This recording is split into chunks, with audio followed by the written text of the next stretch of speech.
Good day everyone.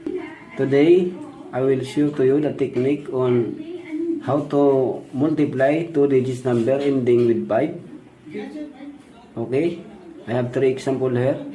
Number 1, let me solve this. 45 times 65. 4 times 6 is 24 plus 5, 29. Then 5 times 5, 25. And this is your final answer. Okay, let me explain to you how do I arrive at this answer. The first step is just get the product of the tens digit. As we all know, the last digit is called unit digit, and the second to the last digit of a number is called the tens digit. And the tens digit of these numbers are 4 and 6. And get the product of this, and that is equal to 4 times 6 is 24, plus we are going to add the average of the tens digit, which is equal to 5. Where did I get the 5? That is the average of 4 and 6. To get the average, just get the sum of 4 and 6 and divide it by 2, that is 5, and that is equal to 29. And the second step is just get the product of the unit digit, and that is equal to 25. And that is how I arrive at this answer. Then number 2, 65 times 85, the same process. 6 times 8, 48, plus 7 is 55. Then write 25, and this is your final answer. How do I arrive at this answer? 6 times 8 is 48 plus 7 is equal to 55. Then multiply the unit digit, and that is equal to 25. Then combine these numbers, that is equal to 5,525. Number 3, this problem has a little bit difference of the first and second problem, but the first step is the same. Just get the product of the tens digit, and that is equal to 14, plus get the average of the tens digit. 2 plus 7 is 9 divided by 2, 4.5. I will just write down 4, and that is equal to 18. But this time, because this is actually 4.5, our last two digit is 75. Remember that if you multiply any numbers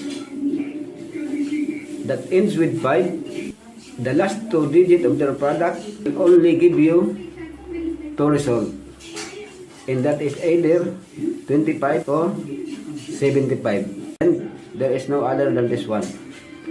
Okay, I will give you another example. This example is very easy because the multiplicand and the multiplier are similar. And to solve this problem, because the tens digit are similar, just get the next number comes after the 7, and that is 8. Then 7 times 8 is 56. Then write the product of the unit digit, and that is 25. And number 2, 8 times 9 is 72, 25. Number 3, 9 times 10 is 90, 25. And this is your final answer. And that is how easy to solve this problem. Next, do you want for example? Okay, let me solve this problem. Again, the tens digit are the same, and we are just multiply the tens digit and to the next number that comes after this tens digit, which is 5. 4 times 5 is 20. Then get the product of the unit digits, and that is 16, and that is our final answer. Number 2, 5 times 6 is 30. 3 times 7 is 21, and that is final answer. Number 3, 6 times 7 is 42. 1 times 9 is 9. I will write 09. And this is final answer. Okay? But remember that there are two conditions to apply this method. Number 1 condition is the sum of the unit digit should be 10.